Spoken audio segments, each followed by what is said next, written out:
I'm a man aged 40 and I've got this lady that I've been dating for 2 years now. She's a widow and after her husband died, she dated this dude which she told me.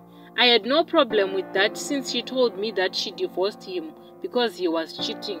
Then there's this day, I was in town. I saw my girlfriend with her ex. I couldn't stop because I was in a one-way lane. So I tried calling her. She switched off her phone for about an hour or so. Later she opened it and I got hold of her. I told her that I saw you. She admitted. I just suspected she went to lodge with the dude but she refused. Then the other day I went to her house. She wasn't there. I called her at first. She couldn't pick up. Later she switched off her phone.